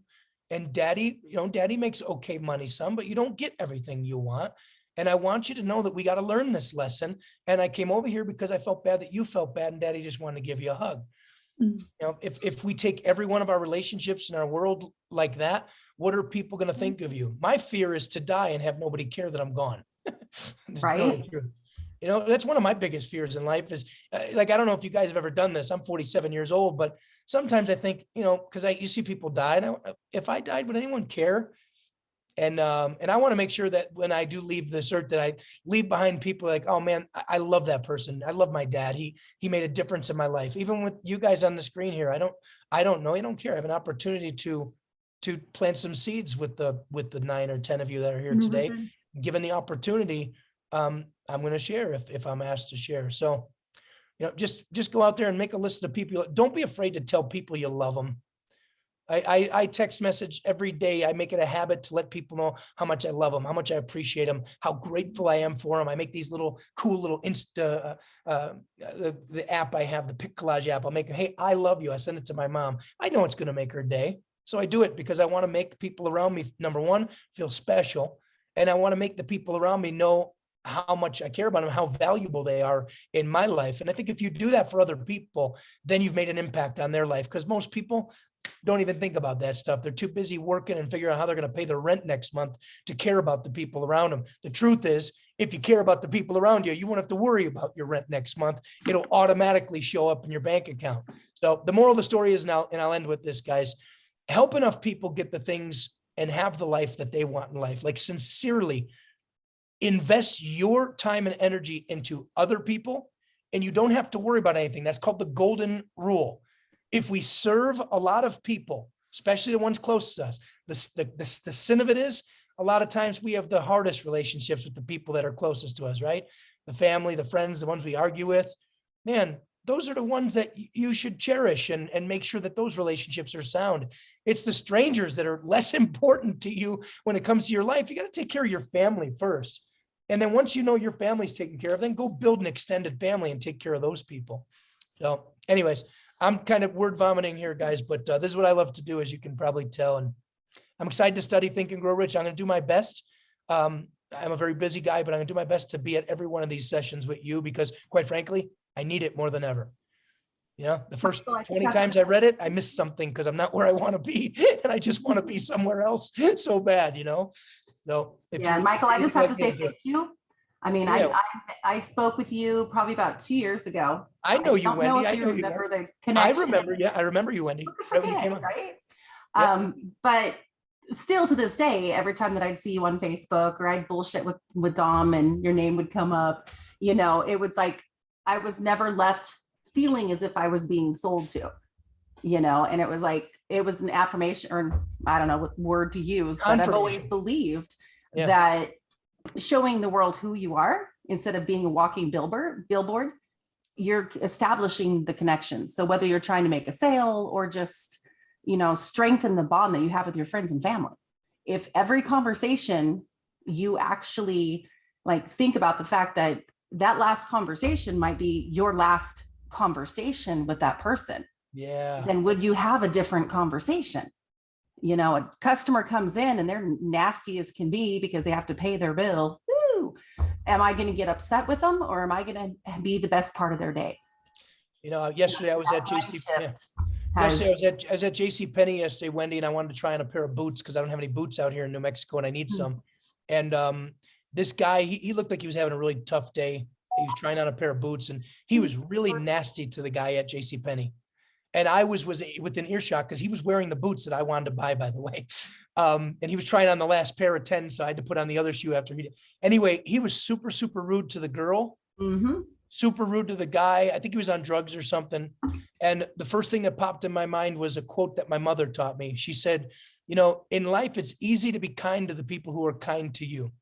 The secret in life is being kind to the people who aren't. And I watched the way that they reacted to this guy being mean, and they weren't bad. And when they walked away, I go, that guy's probably having a bad day. And they said, yeah. And I said, you know, there's some nasty people in this world today. There's a lot of division, a lot of anger in this world. I said, I understand why people are angry. I saw the way you took it. You didn't take it personally. And I just want to commend you for not taking it personally. But, you know, you just, and listen, I've been mean to people who are mean to me. I had a woman the other day, I was just walking around by the train tracks and I was having a conversation, talking at this level, minding my own business. And she rudely came 1 foot from my face and she goes, we don't want to hear you talk on the phone. And I just looked at her, I go, what do you, and I reacted, just so you know. And I'm like, whatever, lady. And when right after I said, I stopped and just walked away. And I just said, you know what, I'm not going to be rude or mean to her just because she was mean and rude to me. You know, because now I'm the louder, bigger Italian, 6 foot, 220-pound guy. This woman's like 65 years old. What am I going to do? Beat her up on the train track because she was being rude to me? So yep. I've got a routine. One of my phones calls another phone, and then I answer as if it's the business phone, and I pretend I gotta go. See ya. Hey, listen, you become master of Whatever it takes. I've had this thought, just so you guys know, for months now. I wish there was a course that you can take, because I want to take it, where all you do is go to a place once a week and everyone is completely rude to you for an hour and you just learn how to just be cool about people being rude. I mean, some guy walks up to you, just punches you in the face and you look back and smile like Jesus would do, right? And I'm not even joking when I say this to you, because we get so upset when people are nasty to us. And I just wish that I had the ability just to let it bounce off me, and I haven't mastered it yet, but one day I will. Well, we can put a course together. I got skills. Come on. Yeah, just be completely, we should get out here and do a Zoom, the 6 of us or whoever, and we should be really nasty to each other and post it on Facebook and not tell people what we were doing. Your hair is nasty, Natasha. Got your hairdo. I can't stand the way your hair looks. The left side's coming down a little further than the right side. Oh my! I mean, come on, Derek. What's with the got white hair? We should be rude to each other. I'm like, why are these people so mean to each other? Oh, it's a little exercise they do. They want to get prepared for the real world of all the nastiness that's out there. Yeah. Thank you, Michael. So I think when a person rude to me, I imagine this person is an extension of my body. If my left hand slap my right hand, so be it. Because if I punish that person back, I basically punish myself. So just leave it like that. Yeah, that's a good philosophy. That's good. Hey, you guys are really cool. Thanks for, I'm glad I showed up today. I was going to just work right through this call, and something just told me support Dom today and be here for Dom. And then I realized real quickly it wasn't about Dom, it was about me. So I needed this as much as you guys did. Awesome. Anyways, hey, love you guys. Zappia show. Thanks, Great Zap. call. It's super call. I wish I had been able to participate more. I was working, but I definitely benefited just from listening. And I'm going to do some reflections in the chat, and then go back and reread this chapter, applying everything that I heard, and prepare myself for the next round. So I'll be able to add more to it. That is awesome, Derek. Appreciate you. Awesome, D. Good seeing you, brother. Hey, well, I Great. guess I'll wait for Dom to tell us when the next one is, and we'll dive into chapter 2. If you guys want, download it on audible.com. If you don't have that already, it's an awesome tool that I've used. And you play this thing like 4 or 5 times in a row, just one chapter over and over again, you'll start finishing the sentence and paragraphs. And that means that you've got it. And that's kind of a trick of mine. I've read the book many times. I've taught it many times, but I'll be in my car and I'll just put Think and Grow Rich on. I'll just do the chapter on persistence, which is one of my favorites, because that's who I am. I'm just a persistent person. I just refuse to quit. And those words just start to penetrate your mind until they become part of you. And then you can now serve other people when you've learned what you've needed to learn. And I'm preaching to the choir because I know you guys are already on this path. Anyways, I appreciate you guys. I'm going to see my beautiful son. I'll see y'all soon. Have a great day. Thank you, everyone. Love you all. Bye, everyone. Joan, Wendy, Natasha. Pleasure. Thank you so much. Yeah, great reading, guys. It was really powerful for me. See you. Thanks, guys. See you, Thank Dave. you. Bye, everybody.